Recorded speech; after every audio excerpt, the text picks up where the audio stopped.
I'd like to call this meeting to order.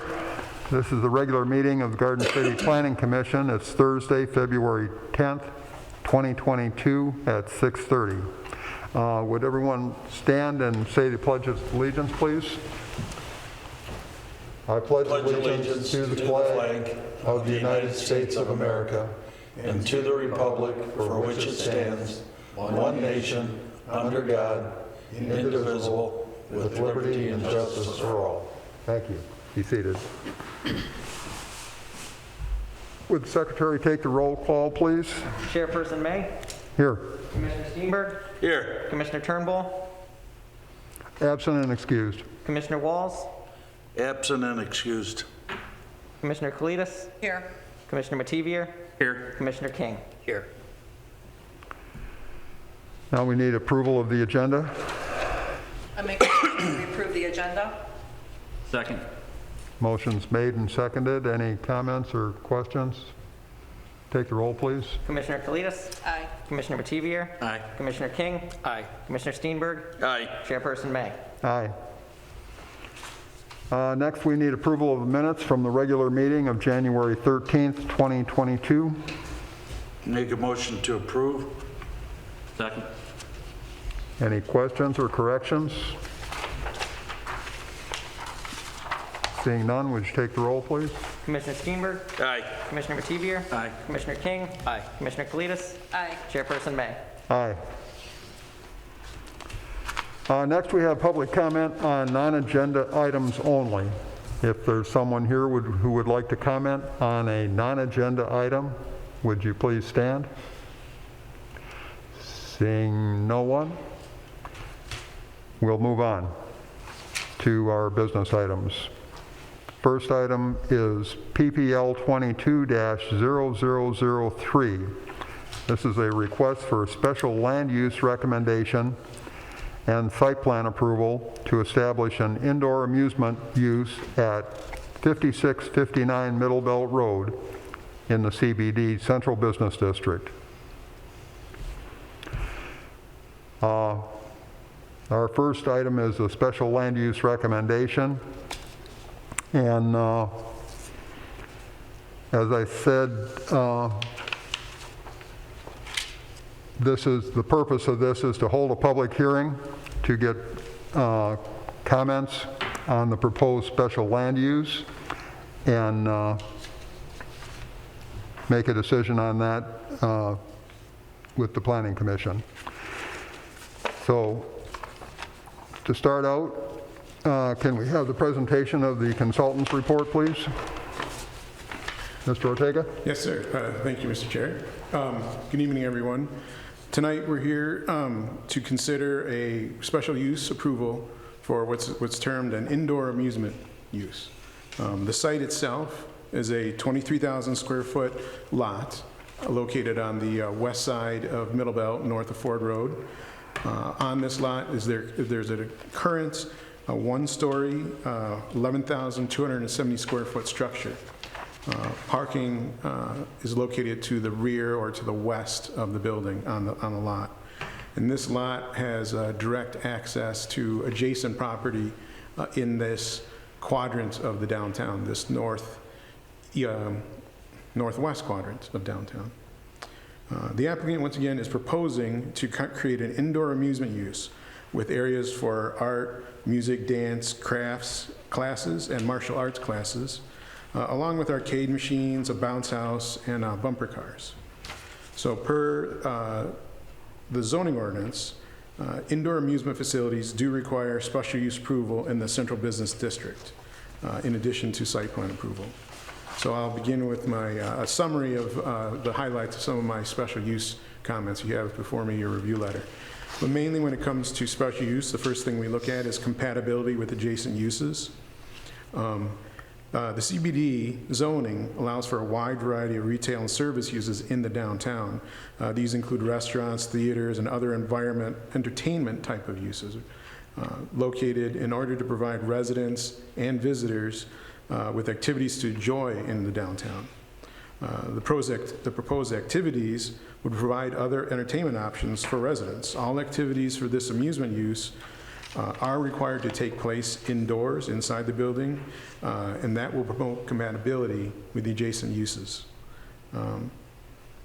While there is an existing church to the north of the site, we do believe that the fact that all activity would be conducted within the building should promote that appropriate level of compatibility with all adjacent uses. In addition to another important factor considered for special use approval is compatibility with the master plan. The master plan specifically states that the CBD is planned to be the primary and central commercial area in the city. It is anticipated that a wide variety of uses and businesses will locate in the CBD for the amusement and convenience of Garden City residents. So the development on the site as an indoor amusement would offer all residents another entertainment option within the downtown. Given the proposed activities for the site and the stated intent of the CBD future land use designation, we do believe the proposed use would be compatible with the city's master plan.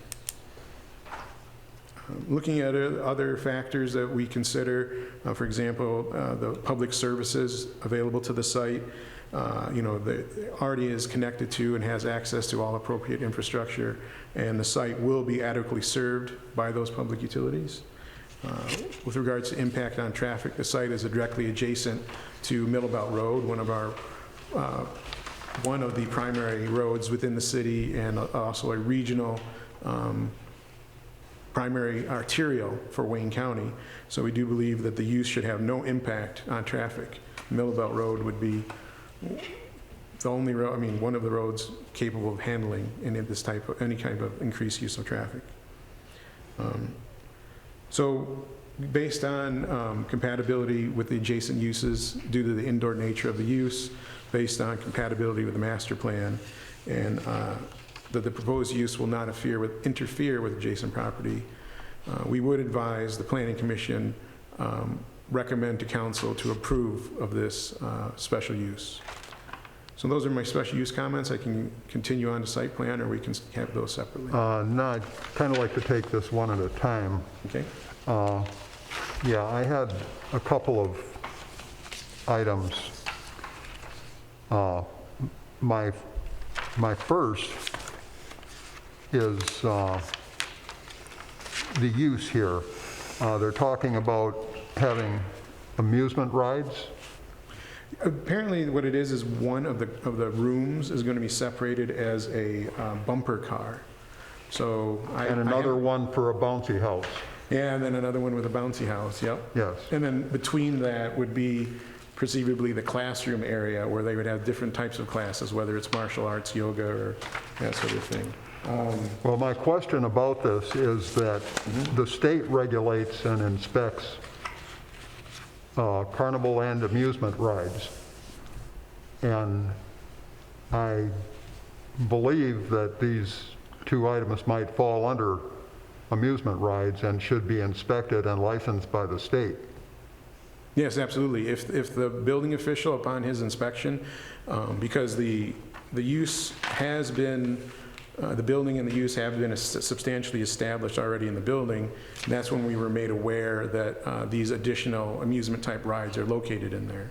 And so the building official will be making an inspection, and if based on the state building code it does require, or even just state statute requires these to be approved or reviewed by the state, they will be required to do so, and they will be required to provide the city with a copy of an approved license or permit from the state prior to operating. They would not be allowed to operate if they were in violation of any kind of state standard.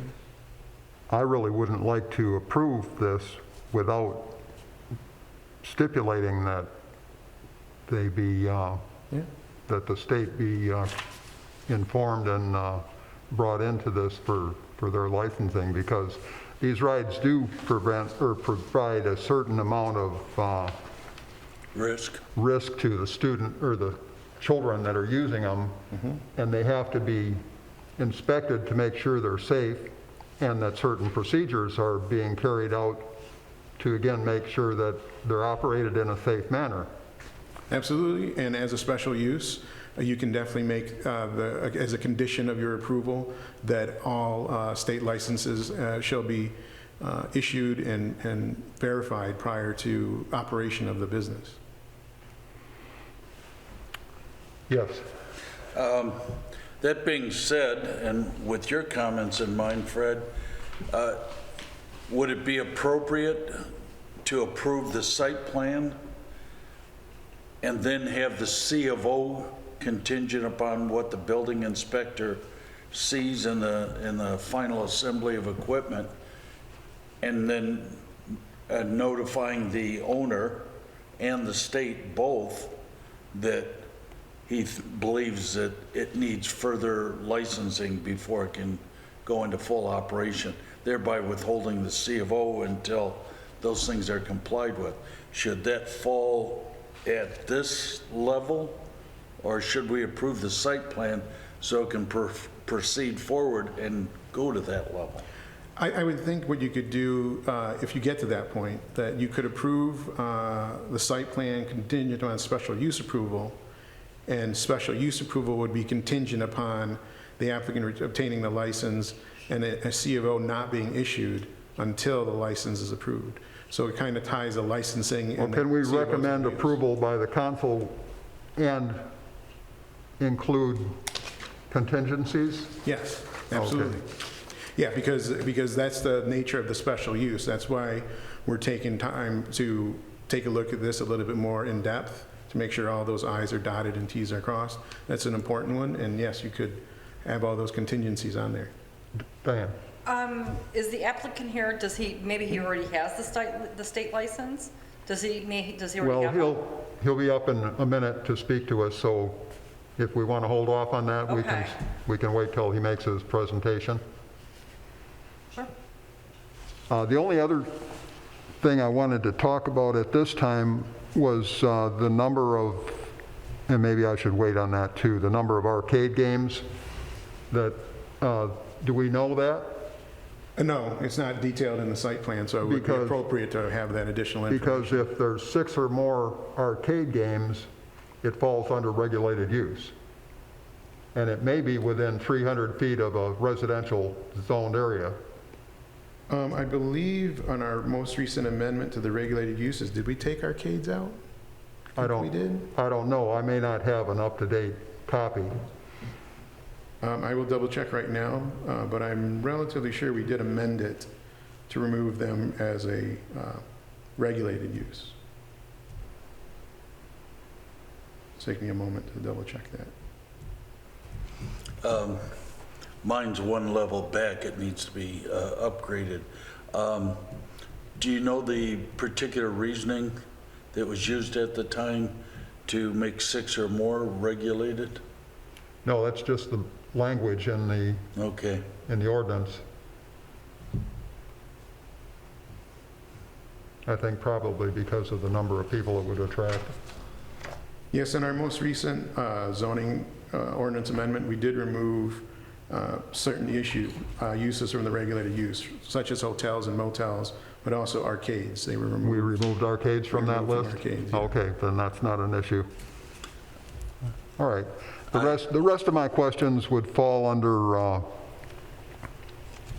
site plan more than this, I believe. So does anybody else have a question?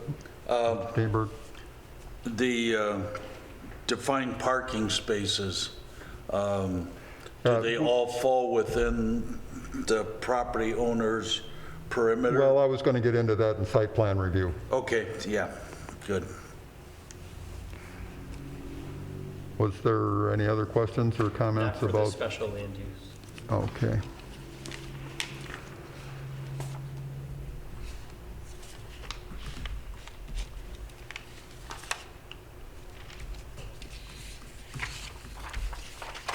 Well, I believe we could have a recommendation to, or a motion to recommend approval contingent on passage of the site plan and also contingent on the state licensing for amusement rides. Yep. So if someone would like to Fred, make... before you do that, Yep. if the applicant wants to make a presentation, and then we... Oh, I'm sorry. And then I got ahead of myself there. Would you like to come up and speak to us before we go on? How y'all doing today? Good. Thank you. Would you introduce yourself, please? My name is Marquise Peoples, and I'm the leasee of the building 5659 Middlebelt. And I own Playmania Fun Center, and I will be, so the building itself will be an indoor playground or indoor fun center for kids, all ages. We will have arcade games, which is between 20 and 22 games, bumper car area, bounce house area. We have 2 party rooms in the back for, you can rent out for birthday parties, kids parties, and we will serve like chips, popcorn, pop, juice, and other snacks for refreshments. And that's pretty much it. If you have any questions for me. How many people are you planning on having in your building for any of these activities? At one time? Yeah. With employees and customers? Roughly around between 50 and 75. 50 and 75? Probably, yes, sir. Okay. It can range. It can go up. Depends on how many kids are in there. But my employees would be between 5 and 7, and the rest would be customers. Okay. Have you done anything to apply for a state license for amusement rides? No, sir. No, Not yet. You haven't looked into that? I looked into it, but I stopped the actual production over there right now until the to this meeting actually. So I couldn't do anything else over in the building, but nothing like pulling permits or anything or so. But I looked into it though, yes, sir. Yeah. So you understand that that's a probability that you'll have to have inspections by the state licensing people. I actually, I didn't know that, but I looked into it, and If- I really don't know too much information about it. Okay. Well, that's something that we're going to have to verify Yep. with them. Did you have anything else? Oh, I wanted to ask you too, I saw a change on your plans here showing an additional door on the front of the building. Yes, sir. Is that something you plan on adding because of the capacity in the building for fire regulations? We have the main door on the side. We have 3 doors in the back. So the door in the front off of Middlebelt was blocked. The main door, that used to be the main door in the front? Yeah, I can say, yeah. It was actually the old Napa building. It had 2 main doors. Basically, the one on the side was pretty much the main door because how the parking is on the side of the building. And in the back, the side door was pretty much the main door. And the front door was, I guess, a secondary door, I would say. And we have 3 back doors are functional with exit signs and everything for. But in addition to what used to be the main door Yes, sir. on the southeast side of the building, southeast corner, Yes, sir. your plan shows an additional door that's not there now on the northeast corner of the building, Okay. on the middle belt side. Yes. You're planning on adding that door? We wasn't. It was. Well, it was it's on your plan, is why I asked. Oh, no. We actually blocked that door off. No, sir. That door isn't there now? No, sir. No. So you don't plan on adding that? Oh, if it's- no, sir. No, sir. Unless the fire department requires it or Yes, unless fire something. department requires. Okay. That would be a contingency, because of the number of people we're talking about having in the building. Oh, okay. Right. The, Yeah, if the code requires it, it will be installed, but if the code does not require it and the Yeah. applicant doesn't want it, then we'll make sure the plans are revised accordingly to show that the door isn't being installed. okay, great. Mr. Steenberg? Hi, how are you doing? How you doing? I'm good. I'm curious, how many parking spots do you have in your property? Because your property abuts public shared property. And because there's such a concentration of businesses to the south and to the west of you, there's already been a concern brought up by one of those businesses about the use of the public parking. So I'm curious, how many spots do you have on your site? As my understanding is, that building would probably own the parking to the south of it Yes, sir. and to the west of it. Is that Yes, sir. correct? Yes, sir. How many parking spots does that I constitute? think it was around 58 or 60 altogether. Okay. And And I think it was, sorry to cut you off, sir. and whatever you figure is going to be your main doorway, The side do you door. have plans to make a number of those handicap? Yes, sir. Because I see you're showing that the building is handicap accessible. Yes, sir. So the width of the doors and Yep, the the ramp. elevations and all that? Yes, sir. Are appropriate? Yes, sir. And then one other question. Does that building have a basement? No, sir.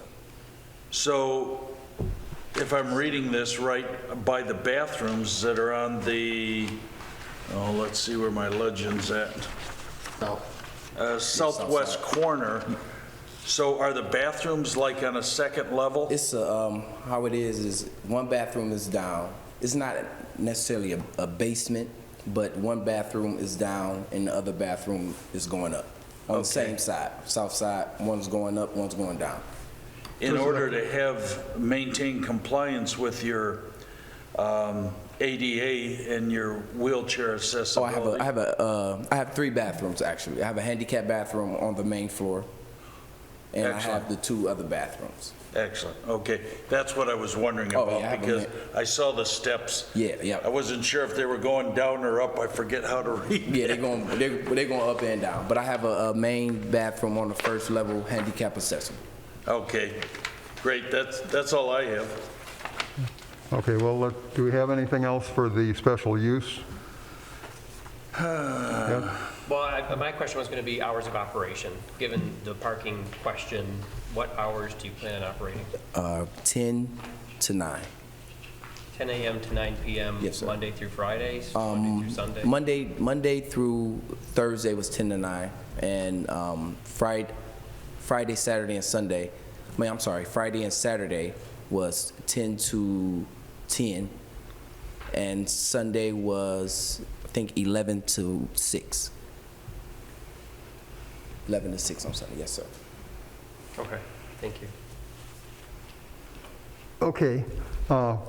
Did you have anything else you wanted to tell us? Not right now. Okay, well, if you want to have a seat, we'll deal with the special use recommendation and go on to the site plan review. Okay. We may have more questions for you then. Thank you for hearing me out today. Thank you. Okay, Brian, did you have anything else you wanted to Yeah, Why if we want to officially open the public hearing to. Yeah, okay, I and, thought you might want I can to add your email first, but we can do that. At 6:55, I'll open the public hearing for comments and questions about the application. Anyone wish to speak?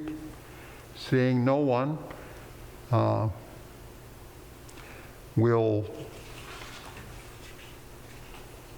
ask now if you have any written comments. Yep, so We did, our planning department email did receive one written communication. It is from a Brian Lindblom, who is one of the proprietors of the State Farm Insurance Agency, which is located at 29510 Ford Road. And I will read his email communication to us for the record. It states, City Planner, this is in regard to the notice of public hearing on Thursday, February 10th, 2022. My concern or question is with respect to parking. It seems to me that an indoor amusement park will need more than 15 spaces. Where will the additional parking spaces come from? I may have different thoughts if the city or DDA purchase the parking lot we all share and have it properly maintained. Okay, was there any others? That was the only written communication. Oh, okay, thank you.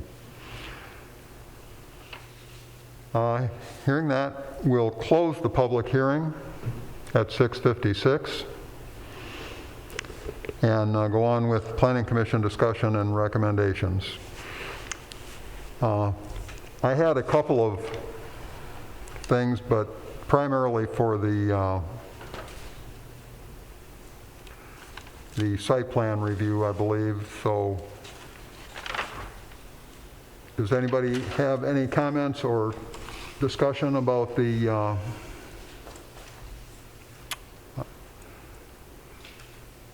special use?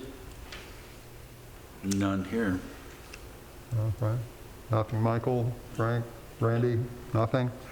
Okay, well, if we want to pass that, I would like to do it with the contingency that we approve the site plan, and also that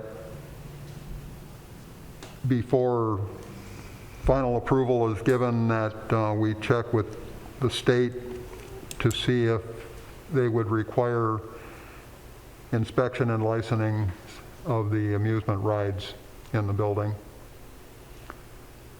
So if someone would like to make a motion? I'll make a motion to approve the special use for the indoor amusement park, contingent on the passage of the site plan and the state license issued. A second. Motion's made and seconded. Any comments or questions on the motion? This is to recommend approval. Recommend approval, yes. Would you take the roll, please? Commissioner Kalidas? Aye. Commissioner Steenberg? Aye. Commissioner King? Aye. Commissioner Mativier? Aye. Chairperson May. Aye.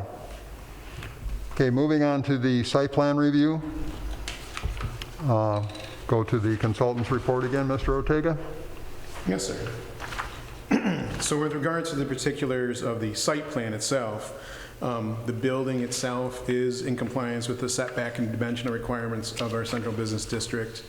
When we look at the architecture and building design, while not an architecturally unique or inspired design, the building is generally in compliance with the facade and material requirements of the zoning ordinance. While the front facade store opening is encouraged to have a more traditional Midwestern style with a pedestrian scale elevation of larger windows, the facade itself is technically in compliance with our ordinance language with regards to the fact that there are brick utilized along all elevations. And while, once again, we like to see larger windows that are pedestrian scale, like more of a storefront presentation, technically the dimensions aren't required in the ordinance. So technically this building is actually in full compliance with our design standards. Looking at the big issue, parking and site circulation, based on the capacity of the building and on the information presented at that time of 60 participants that include the instructor. So the site plan itself stated that there'd be 20 participants in each of the 3 rooms, and those 20 people would include whether there be an instructor or a caretaker, I guess, if you will, or party organizer, as it might see. And then one person monitoring and going over the building, managing the building, I should say. So based on that and our ordinance requirements, are required to have 21 parking spaces. Currently as designed, the the site plan itself shows 23 parking spaces. However, first issue, beginning with paragraph 2, is that the site plan proposes 6 parallel parking spaces along the southern building wall, along that access drive to Middlebelt. But the site plan does not account for the existing bollards at that building entrance. There's 2 bollards that are there. It's unclear whether those bollards would be located at the midpoint of, like, say, a parking space, or if there's been adequate provision for pedestrian access to the doors. So we would recommend that the site plan must be revised to show the location of the bollards at the building entrance and provide a hatched or colored pavement marking to designate the entrance. Additional bollards or raised curbs should be installed to prevent vehicles from crossing into the hatched area in order to protect customers. And then the location of the spaces as a result of this enhanced pedestrian entrance along the southern wall that needs to be revised accordingly. So once you carve out, say, 8 to 10 feet of space in front of the doors for a safe pedestrian entrance, it might impact the quantity of the parking spaces. But without having it shown on the site plan, we won't know if they'll actually lose a parking space or not. It does look like if they did have to shift, the parking spaces could shift to the west, maybe even line up with the striped handicap parking landing zone. So it might still work, but the engineer needs to show that on a revised plan. Similarly, as a requirement of the zoning ordinance for parking spaces, parking lots adjacent to our major roads, the parking adjacent to that southern wall will be visible from Middlebelt. So it may also create a hazardous situation if a vehicle's parked along that southern wall and attempts to back out into Middlebelt and into the adjacent sidewalk. So per our ordinance, which has thought about this and requires it, the ordinance does require a raised planting bed, a minimum of 10 feet by 4 feet, along with a 32-inch high brick screening wall, must be installed at that corner of the building. And this is similar to the parking lot screening on the opposite side of Middlebelt. This is something that we want to make sure we minimize any traffic conflicts between vehicles and pedestrians. Providing that 32-inch wall and associated landscaping will prevent cars from backing into any pedestrians. Well, attempt to minimize those impacts. And then finally, with regard to the number of spaces, the western parking lot, the edge, as shown on the site plan on the front page, the property line is correct, and they do have 60 feet from the back of the building to their western property line. However, based on aerial photography, it does seem like the asphalt that is back there actually extends further west to that green field. At that point is where the normally cars have been, lining up along that edge, that western edge of asphalt, because that's, where cars would usually, vehicles would want to extend to and normally line up. However, based on the aerial photos, it doesn't appear that that's actually We don't have an property. actual survey of the property Correct. to show that. Right. So that's something we need.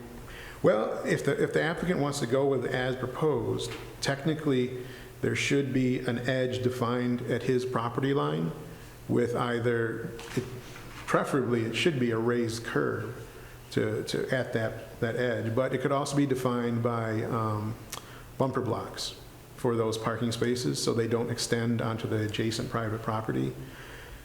It obviously would be Are bumper blocks approved in the CBD and our ordinance? I thought it called for paved curbs. It probably does call for paved curbs. Normally within the rest of the city, we do allow bumper blocks as a pavement edge, mainly because the intent is to prevent vehicles from crossing over into landscape areas and crossing over into there.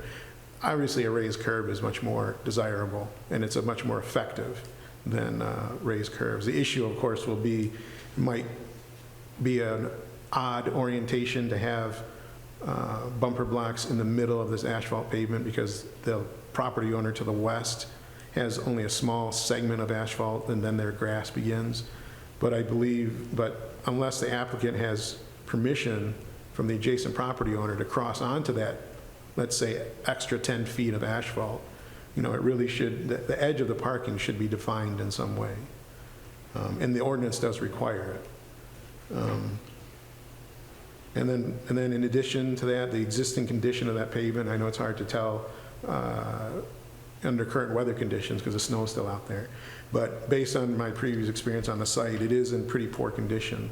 So once the spring comes, we would recommend that all parking and access drives should be resurfaced to create a smooth surface for cracks, potholes, and damaged pavement. Excuse me. But as a side note, just to bring up, one thing we'd like to point out is that this northwest quadrant of downtown has historically had parking issues because of the land ownership issue. A lot of that parking lot, while looking in the real world as a nice open and access to everyone, technically is owned by various property owners that are fronting on Ford and Middlebelt. It's a historic situation. It's been that way for the longest time. The city has attempted to mitigate the situation like we have in other quadrants by obtaining ownership or easements so that the city can be the entity that effectively maintains and makes sure that there's a safe environment in these parking lots. In addition, there's the issue that technically this property owner and the property owner to the south of this site, the old Alberts on the Alley, the new Sarai Banquet Hall, they own access to Middlebelt Road along there. It's technically not a public access. Now, obviously, the city... Who owns that access drive? Well, based on the Wayne County records and then based on the site plan, you can see that this building, the property line extends to at least halfway to the width of that access drive for Middlebelt. The other portion, the southern half, is owned by the Sarai Banquet to the south. And once again, this is a historic situation. Obviously, city, there's been public access to there. A case could be made that through adverse possession, the public access exists. However, in the best case scenario, the property owners would provide access easements or even split the lot and provide the access to the city. There have been various attempts over the years to negotiate that type of situation. I do believe that based on the level of activity in the adjacent properties, it might be a good time to restart those negotiations with all the property owners. The DDA, I've spoken to them and they have attempted that recently. But we think this might be another opportunity to address these issues. And the reason I bring it up is because right now this proposed, and as a side note, the DDA, while they have no issues with the use itself, they do have issues with having this parallel parking along the southern wall along that access drive. Well, I do too, but I'll let you finish and we'll go back to that. Okay. So while as a private property owner, well, remember, this gentleman is the business owner, there's a separate person that's the property owner. While they do have the right to put the parallel parking there, and because especially as proposed, they would still maintain a decent width of access and actually an access of drive that's in compliance with the ordinance. The issue is the building to the south also wants to put parking along their northern wall. On their site plan, they do have parallel angled parking along that wall, so it's going to get even tighter. There's not room for both. It'd be very, very tight. It would be not a safe situation. It'd be preferable to have only one or preferably none. However, they are the property owners, and so... That's just why I believe we need, one of the reasons I believe we need a survey to see where the actual property line is on that side and also on the west side where the other parking lot is, to find out how far we can go in either direction. Correct, yeah, because with this application, this is technically not a survey because it's not stamped by a licensed surveyor, so that would be very helpful. But the reason I've been bringing providing you with this background information is the idea that if we begin the negotiations again, there are part of those parking spaces that are owned by the city and would allow for at public parking from this use onto there. That's true, but those spaces are quite a ways away from this property because the parking directly adjacent to this lot is totally owned by the banquet hall. Correct. Yes, so that's part of the myriad of issues on, so, yeah, I'm sorry, Mike. Yes, Mike? Aren't we creating an adverse condition where none exist? I grew up in Garden City. I watched them build the previous Kmart, which was number 1. I think I rode my bike up there and I was 11 or something. Anyhow, currently there's 5 ingress and egress accesses to that contiguous piece of property. There used to be 8 or 9. And that driveway has been used as a driveway without the whatever perceived ownership of either building. It's been had that use for over 6 decades. I think it's wrong to reinvent the wheel at this point in time. We're contesting something that's not being contested.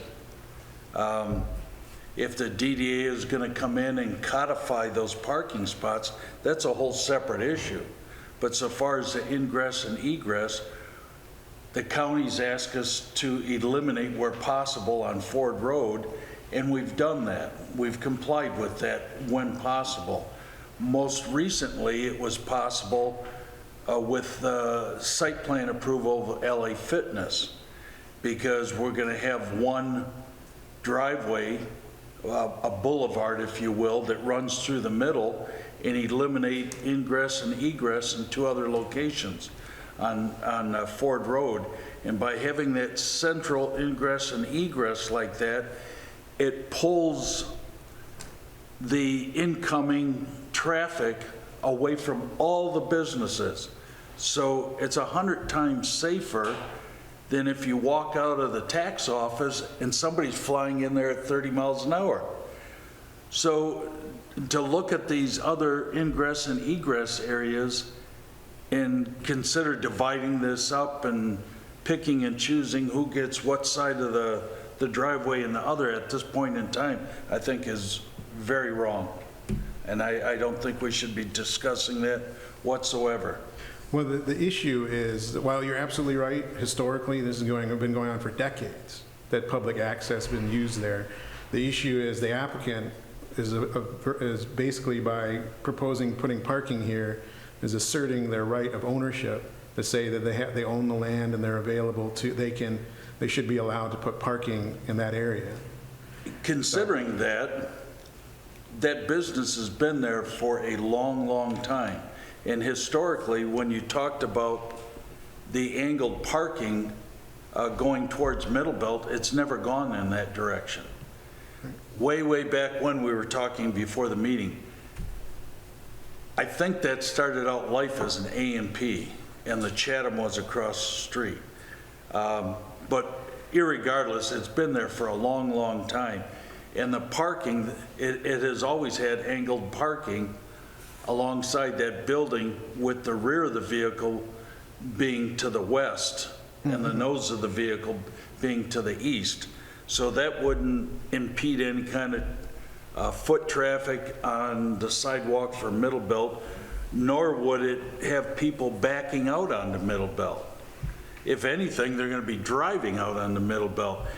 It would be very difficult to back out on the Middle Belt there if you're parked on a diagonal where the nose of the vehicle is to the east and the rear of the vehicle is to the west. So I believe that's a non-consideration entirely.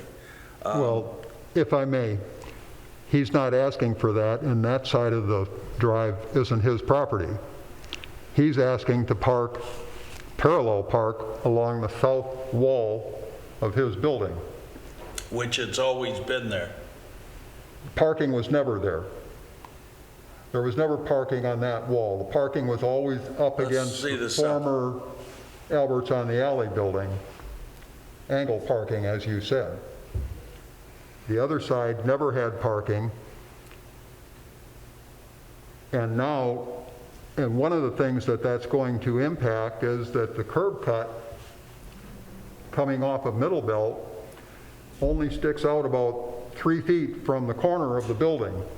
Correct. So if we take a 8 or 10 foot parking lane, that reduces that curb cut down to maybe less than one direction of traffic.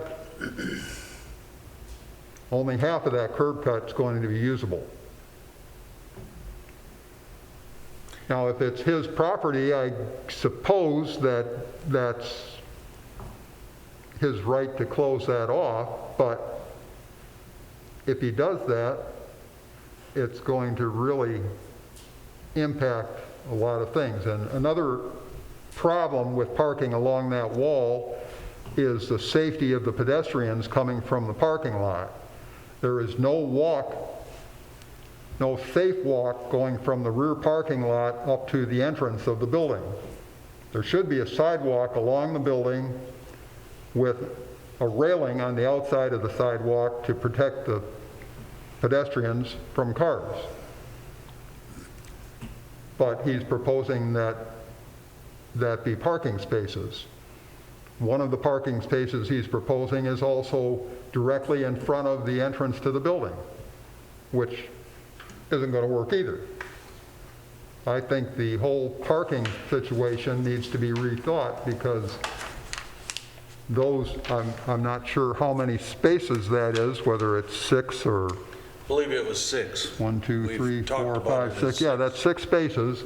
Those 6 spaces, I believe, need to be removed.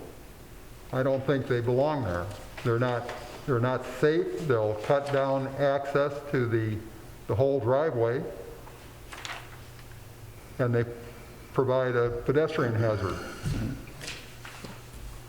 Can I just add to your Yes. point? And according to the plan in front of me, it's an 8-foot wide space. So that's not accounting for any space between the vehicle and the building. Yeah, so you're going to So you're have at least people 10, sitting there. 12 feet, really. They got to open the doors. Well, exactly, that's my point. They're going to open the doors into traffic coming off of Middle Belt. Right. Technically, That's a hazardous situation. I don't think we can right. Yeah, go I'm along not- with that hazardous situation. I would agree, technically, according to the ordinance, believe it or not, standard parallel parking along a building only has to be 8 feet wide. I don't know why. It doesn't account for a passenger. One side of the vehicle is inaccessible, but for some reason in our ordinance. That may work if there's a curb on one side. True. Well, yes, correct. So with that in mind, the reason I brought this up is because obviously everything, Mr. Chair, that you brought up would be the preferred method of improvements. There should be a guarded pedestrian access point from the rear to there. It would impact the vehicles. And the reason I brought up the historic aspect of it is that, while yes, the city, then the residents of the city have had for decades utilized that as a public access by them trying to find trying to meet their parking requirements for the proposed business on their piece of property. That's why they're asserting their rights. And then,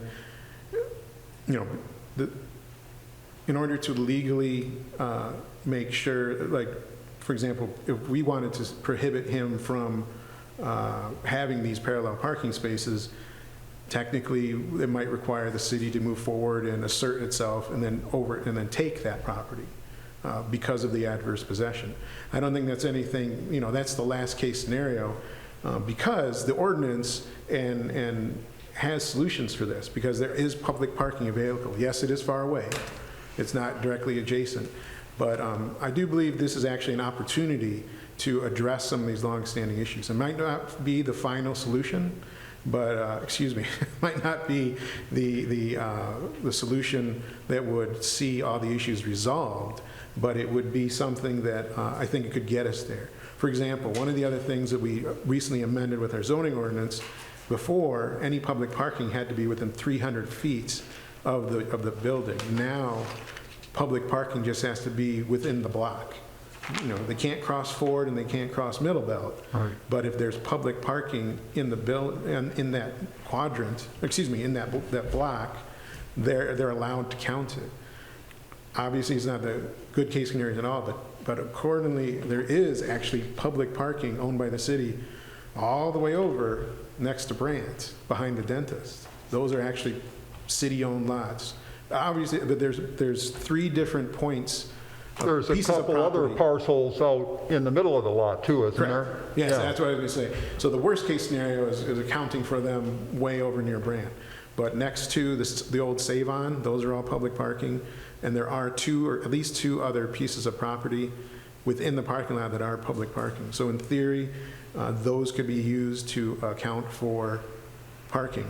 One thing, so while the ordinance does allow them to compensate for their parking need via the public parking spaces, and therefore possibly eliminating these 6, I do believe, and it's not something that would necessarily be part of site plan approval per se, but I think this opens up the opportunity to have discussions with the property owner to talk about legally providing easements over their land, because while Mike, you are absolutely right, it's historically been that way. You might not want to open a can of worms, but Well, it does. question, I don't want to open a can of worms, and is it going to be the city's intention at this point to revisit all the ingress and egress to that continuous piece of property from Brandt to Middle Belt and Beechwood to Ford?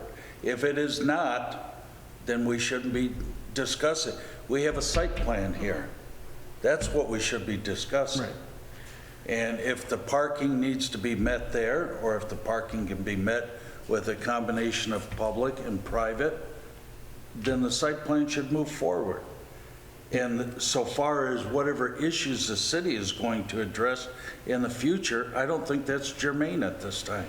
No, not in terms of impeding this site plan, but I wanted to bring this issue up because as the Planning Commission, I think the city would benefit from your input with regards to moving forward on finally resolving this issue, because it's a long-standing issue, and it might be the opportunity once again to resolve it. You're absolutely right, Mike, that it's not something that would necessarily impact this particular site. You as a Planning Commission, whether you believe that these 6 spaces is a safe situation, or if we should just count the adjacent public parking for him in order to achieve his perceived or his necessary number of people within the building for his business. I think that's something, but I think once again, if you provided your input with regards to finding some solution to this, so that way every time that someone comes in front of you, we're doing this again, because we went over this issue when Sarai came up, that we had to try and find the parking for them. It's quite likely at this point that maybe the city as a whole should possibly look at a survey of that entire area to determine where the ingress and egress and where the property owners actually fall, if that's something that we're considering at this point. But we could possibly... We've already had surveys of that. We know where the property owners own their parcels, and we know what parcels are owned by the city. The ingress and egress is going to change if LA Fitness ever decides to move forward with their plan. Yeah. But this issue is on the table right now, and this is the one we have to deal with. And I don't feel that parking alongside of the building is a safe alternative, either for the people getting out of their cars, for the pedestrians walking from the rear of the lot, or from the traffic trying to come in off of Middle Belt, because now there's only about an 8-foot access to that curb cut after we block it off with a 8 or 10-foot wall and to hide the parking spaces. So Correct. let's, in view of that situation, I think that probably allowing him to use the parking in the rear and a certain amount of public parking is an alternative if he chooses to go that route. To eliminate the parallel. To eliminate the parallel parking, yes. Well, in this case, Right, we have a great luxury between public, private, and private, because the lot is currently extended beyond the property owner's lot. So if there was an agreement between that private, and then there's the existing private of the property itself, and then added that to the public, I don't think we have any problem with parking here. And Yes, sir, did you have Yes. any comment? I honestly don't like the parking on the side of the door either. I'd rather, to be honest, it's going to be kids there. I have kids, and I'd rather my wife park on a public parking somewhere in the back, and my kids walk on the side. And If there's parking there, though, they would have to walk down the middle of the drive to get to the door. They wouldn't be able to walk up beside the building, which is where there really should be a sidewalk instead of a parking spot. I honestly don't like that, parking on the side like that. That's what I'm saying with kids. So that's what I'm saying. If I don't want to mess up anything, but I'm just No, we appreciate your okay. input. So I don't like the parking on the side. So Okay. I'd So you would rather- be willing to look at a different solution? Yes, I'd rather take the parking off the side and use public parking somewhere in the back on the left side of the building, and just have that open so kids and mothers can walk right there. Okay. I think we can move forward with that. Would you go ahead and proceed then with your Yes. review? So with regards to any other outstanding issues beyond the parking, with regards to outdoor lighting, the applicant hasn't provided any detail of the existing or proposed outdoor lighting. However, given the nature of the use, it would appear that it would be necessary to have adequate outdoor lighting on the outside to clearly allow for pedestrians a safe path. So therefore, we do recommend that all existing non-compliant lighting fixtures be removed, and the site plan be revised to provide a lighting plan that includes fully shield directed downward lighting that provides an adequate light level for pedestrian and vehicle circulation. Are we including a photometric plan now with our reviews? We obviously would appreciate that more, and that it wouldn't be, We used to require that. yeah, yes, and so something like that should be provided, absolutely. even if it abuts non-residential property on all three sides? Well, when we don't require it, we end up with a situation like we have on Ford Road now. So I think it should be required with all commercial properties. Okay, and then, so with regard to landscaping, there's also no details, landscaping details have been provided. The majority of the site is, the entirety of the site is either occupied by building or asphalt. And so the only real landscaping opportunities are within the streetscape. There is a minor streetscape element, a planting bed and one tree within the streetscape, and that's part of the streetscape that was done a long time ago. So Yeah. there's really no alternatives for landscaping unless you feel the need for them to provide some type of landscape improvement. And then finally, with regards to a dumpster enclosure, there, I believe at one time, and I couldn't see it tonight, if they had a dumpster still back there. But if a dumpster is necessary by the applicant and they want to have a dumpster, then it would need to provide an enclosure. However, we do note that there is the communal dumpsters back in that parking lot that I didn't have an opportunity to confirm with DPS, but I do believe if they can arrange with our Department of Public Service to become a party to using that, and rather than paying for a separate dumpster from GFL, the property would be assessed to utilize the communal dumpster. So that's how that's accessed. So that would be either or. Correct. Yeah. Yeah, if There they are- choose to have their own dumpster and like by another. Right, either if they want, Greenfield Light or if someone you else. want your own dumpster, you would have to have a dumpster enclosure, a masonry enclosure for it. Or you could make arrangements to use the communal dumpsters that are out in the middle of that large parking lot. Okay. Which there's, what, 3 or 4 in that? Yeah, I think there's 4 large dumpsters in there, and I'm not sure what the charge would be for that, so that would be something you'd have to look at. Okay. Yes, sir. He might not be familiar.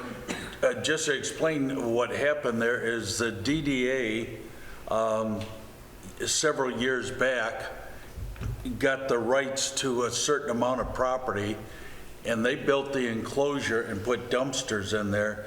And there must be, what, 10 businesses up and down there? Yeah. Instead of having 10 dumpster enclosures, they thought it might be more prudent and more aesthetically pleasing to have a centrally located for those businesses. So, And the other thing is, if you have to build a dumpster enclosure, it's probably going to take up a parking spot. right. Right, and more Do importantly. the shared. Yeah. So that's something you would want to check in with Mario and see about getting permission to add your business's name to that. Okay. Sounds good. Thank you. Okay. Go ahead. So in conclusion, we would actually recommend, in conclusion, with regards to site plan, you can choose to ask the applicant to submit a revised plan to address any outstanding issues if you'd like to see them, see the resolution, or you could grant a conditional site plan approval that addresses the outstanding issues. If it was to be a conditional approval, we would recommend addressing the parking orientation as you see fit with regards to the southern spaces, whether they're eliminated and public is appropriated. We'd also recommend including the potential for a pedestrian safe access walk along that southern edge if the parking spaces are eliminated, and then submittal of a lighting plan that meets is it in compliance with ordinance standards? Okay, as far as the landscape plan, I don't see any need for landscape at all, really, especially if we're not going to put in an island at the end of the parking on the south side of the building. That was the only place that seemed appropriate to put any landscaping at all. So I think we can eliminate that. If you're going to use the communal dumpsters, that will work. That would be your choice after you find out what the cost of everything is going to be. But it would be a lot easier, I think, to use that than to build your own enclosure and have to arrange to have a company come in and bring and empty your dumpster every week. Yes, sir. So if you want, Mario can get you the information as far as the dumpsters are concerned. We do need a lighting plan showing what lighting, exterior lighting you're going to have, and the light level, which is the photometric plan to show how the lighting is affected at ground level. Okay. And your engineer would be able to pick basically To certain lights. set of lights that would be installed. Chances are they'd all be installed on your wall, so it'd be minimal impact. And then he would be able to utilize his software to generate what's called the lighting levels. So that way, because we make sure that they're bright enough, but also so they're not too bright. So then also, and then also you're also not wasting your money by spending too much on brighter lights than you need to. the Okay, different major brands of lighting provide a cut sheet with their product that shows the intensity and lumens and the width and depth of the spread of the light. Okay. And the reason we do that is for the adjacent property owners, be they residential or commercial, or adjacent to a major street, we don't want a floodlight out in people's eyes or Right. going through their bedroom window or.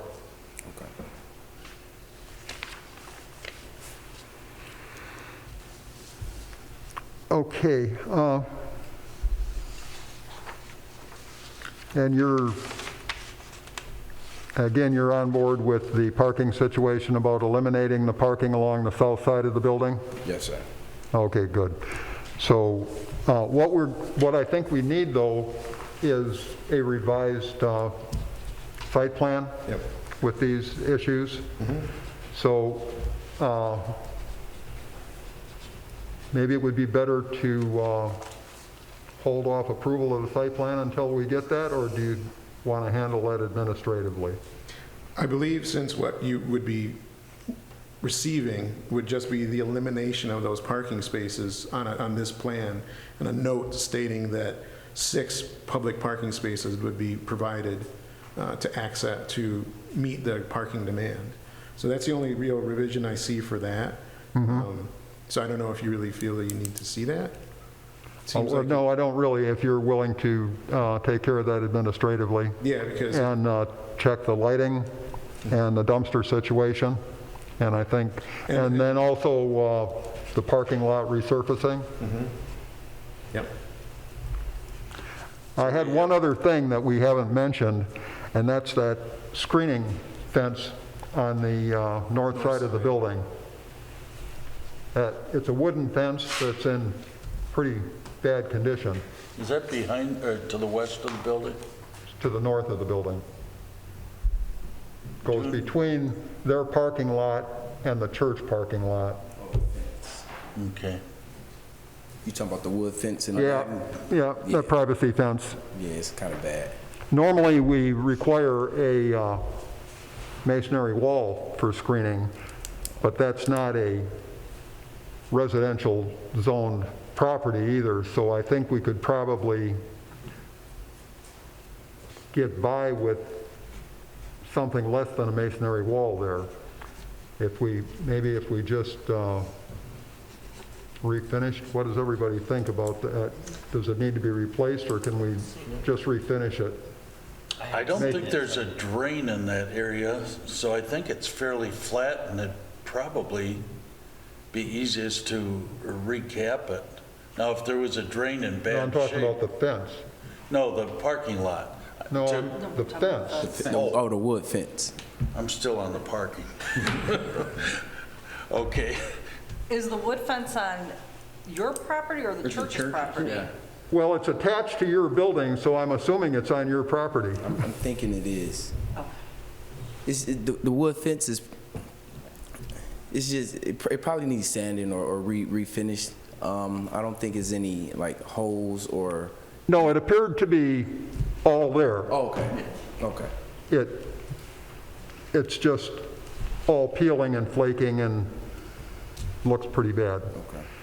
So if everybody's on board with that, I think we could probably allow him to refinish that fence, because it's not screening a residential Yeah. zoned area. Yes, the church right next. That's still part of the CBD, so it just happens to be a church sitting there right now.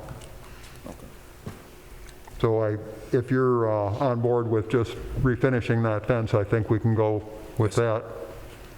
Okay. So we got the lighting plan, no south parking, a dumpster agreement, cleanup fence.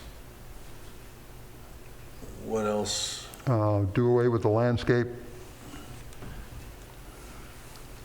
Yeah, well, there's none on there now, so I guess we don't have to do away with it, right? Well, it's part of the recommendations. Right, okay.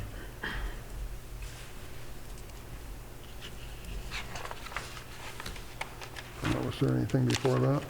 No.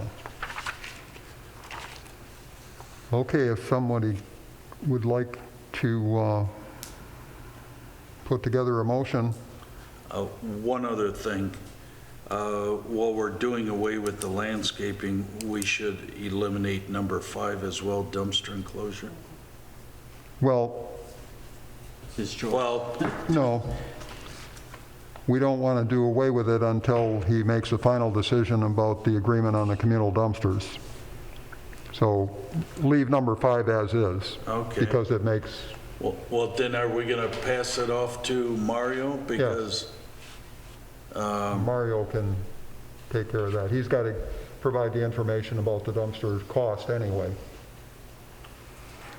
wouldn't there be some consideration on, where it's on the property and its orientation and how easy it is for the truck to access that, and the truck coming during non-business hours and all that? Is that something? Well, yeah, that's something that needs to be considered, but you've indicated that you would rather go with the communal dumpster. Yes. Yes, so, He's doing the shared dumpster. Okay, And if, then we can leave it administrative. yeah. That's just a lot of bits and pieces for Mario. I don't know if he Well- wants all that in his lap. no, I deal with dumpster enclosures all the time for other uses that come in. And if his dumpster enclosure plan results in a significant change to the parking orientation, I can always choose to make it come back to you guys, in case you want to see Okay, it. good. If you think you need to That's look good at it, that would be fine.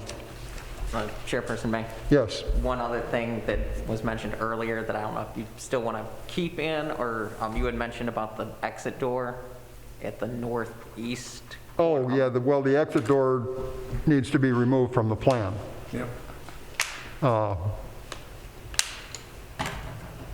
You're going to submit a new site plan to Mario with the corrections that we've talked about. Yes, sir.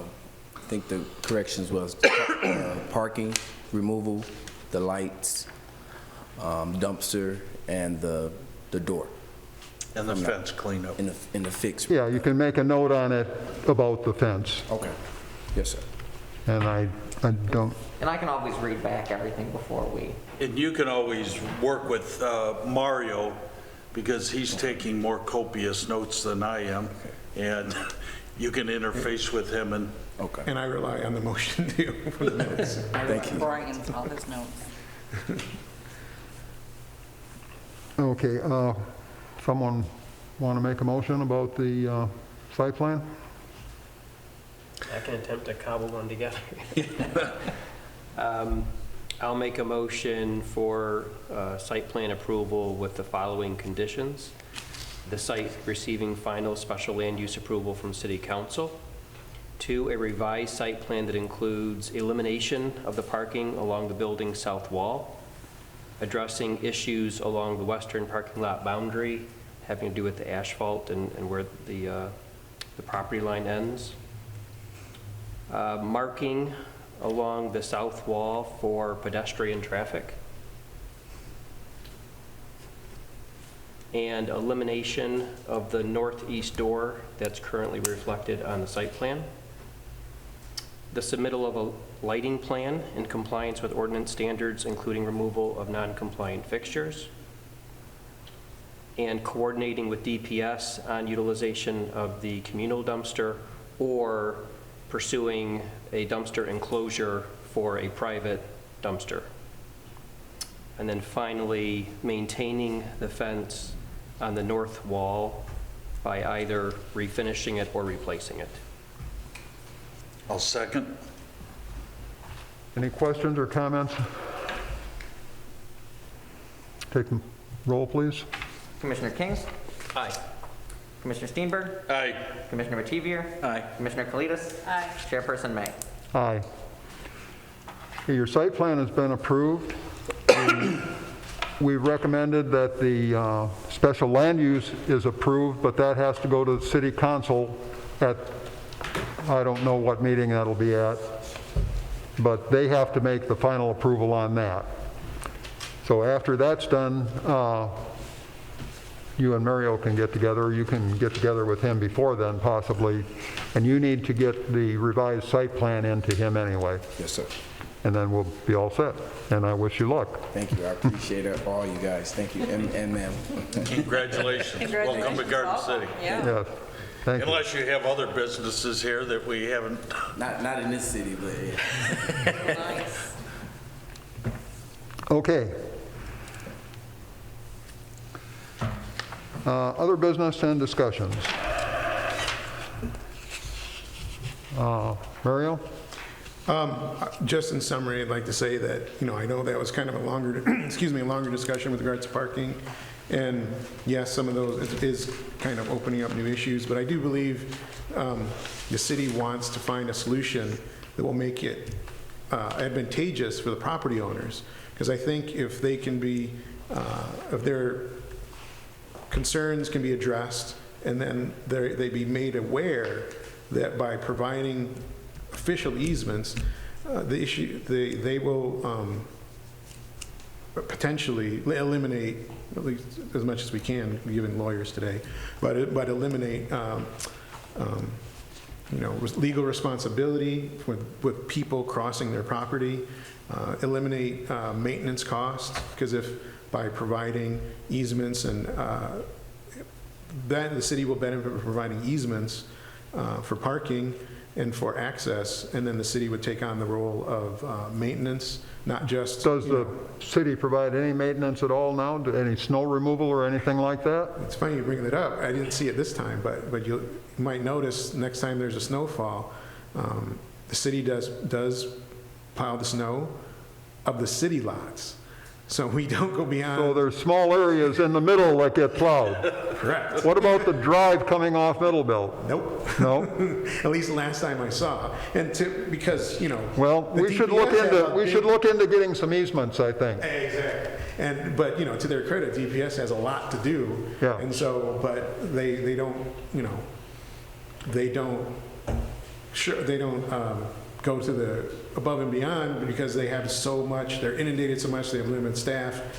All the list of items that doesn't make it at this time, if the city doesn't own that land, there's no real reason for us to pave it all the way to there. So there's little patches that are open. Okay. But in the end, I do think this is an opportunity because the current property owner, I talked to the property owner's engineer, and it seems like he's willing to discuss with him the the advantages of, once again, eliminating legal liability for any accidents that might occur on their land when it's technically their property, and then also the monetary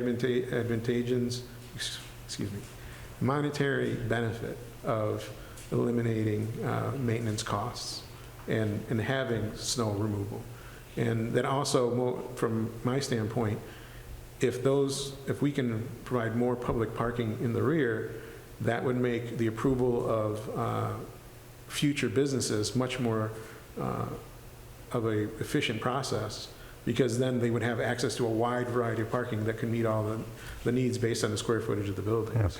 I know there's at least one business over there that doesn't have any parking of its own. Right. One existing business. Yep.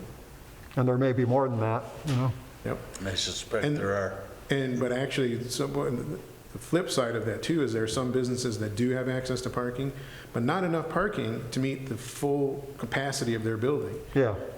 At this point, the building isn't capacity, so I've not had to, it hasn't impacted them. But it comes to a point when their last tenant space is available, and if they have a tenant, if they don't have access and if they don't have any public parking to abide by, It could get a little more congested over there very soon, because I see they've been working on the hall over there, the banquet hall. Yeah. A lot. They are working on the banquet hall. They probably had 10 trucks over there the other day when I went by. Yeah, they were taking a Electrical, sledgehammer to the plumbing, rear entrance. Yeah. So their plans to not expire? No, they were able to submit a building permit, because they did have their approvals, they did get an extension, and they did submit a building permit before that extension expired. So they have an active building permit, and they're doing all their interior work first. They haven't begun the exterior work yet, but they've been actively working Okay. inside with a valid building permit. Well, that's good. Yeah. And So I know we had a big discussion about it, but I do think it was important, and I do, Yeah, Think that it's it's always an issue, parking, you Yeah. know? and I do think it's, that have your comments on record, so that way the city can use them to forge forward. Because the city does want to make the situation better for the business owners, and I think we Yeah, just and have it to makes talk to them. it makes it difficult to bring new businesses in when you have a lack of parking like that. Yep.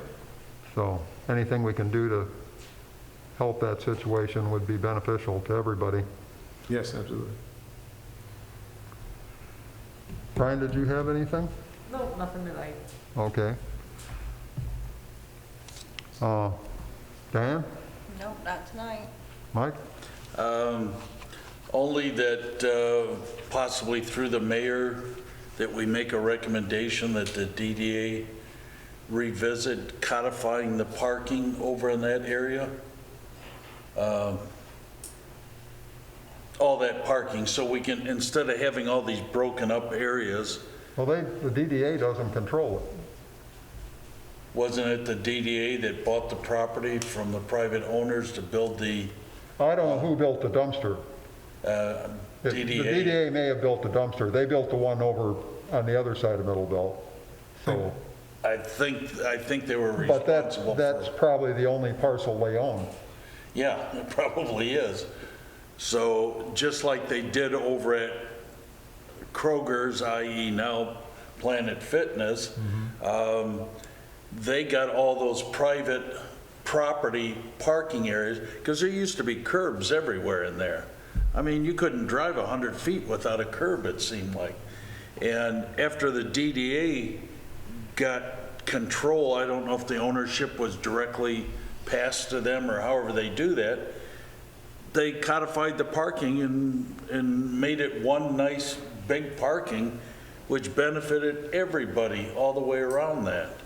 So if that could be looked at over in the Kmart area, of course, it's not going to apply to LA Fitness.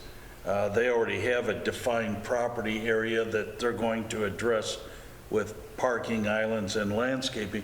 But all that other area, that's an awful big area. There's tons of parking there, if it was properly utilized. So I'd just like to see something go to the council or the mayor, a recommendation to revisit that. Who's ever responsible for building those dumpster enclosures, and I believe it was the DDA, then maybe they could look at that entire parking lot. Yeah, so based on some conversation I recently had with the DDA director, from what we think occurred back in the day, is that the DDA worked with the Department of Public Works to create the dumpsters in the northeast quadrant, both quadrants, the east side, the Kroger side and the Kmart side. And on the Kmart side, it actually, they was really the DPS took charge, but the DDA provided some additional funding and resources. And then on the east side, it was more of a DDA effort to create those. And then when it comes to parking and smoothing out those ownership issues, the DDA has been acting as a facilitator, just knowing the property owners. But in the end, it would be the city, because the city would actually own the parking. The city owns the parking on the east side, that's south of the Planet Fitness. That's city parking lot, and it's owned by the city, but the DDA was a party to the negotiations and might have been a party to the agreement. So a similar situation would happen in this area. The city would work in concert with the DDA. They would act as a facilitator to have negotiations. And at this point, we might tackle it one by one rather than trying to get everyone in a room, just so we can talk about everyone's concerns, the property owners, and then providing them the benefit of, once again, lower maintenance costs and no liability. Just not having to plow the snow would be a big benefit to most of those businesses. Yep. Yeah. Yeah. I can easily see where those private property owners would cede their ownership. To have somebody else come in and put a nice, well-lit parking lot in where there's not barriers here, there, and everywhere, and potholes the size of truck tires and all the rest of the stuff that exists over there. So I don't know who's going to do it in the end, if it requires a visioning session with the public and the private owners or what, but I'd like to see something initiated, a recommendation to review that and see if we can codify that as public parking in its entirety, not little pockets here and there. So that's all I'm saying. Let's make a recommendation to the council and the mayor to have who's ever responsible for that look into doing that. All the cities around, I do stuff in Detroit and in Plymouth and Ferndale, Ann Arbor. I don't know of one of those cities that has a parking area that big that's not under public ownership, that's just got tons of parking. I mean, you see that all around us. So that's all. And do we have any new entries for business people coming into the city? Just in terms of any future site plans, no one submitted by the deadline, so you won't have any site plans on your agenda in March. We will be going over some final revisions to the zoning map, because that's something we have to do in concert with the last ordinance amendments we made. So just to show you where the overlay district's going to go, and have a public hearing to officially change the zoning designations from the office to the C1. So we'll be going through that next month. And then every week, I review and approve different certificate of occupancies for new businesses. There's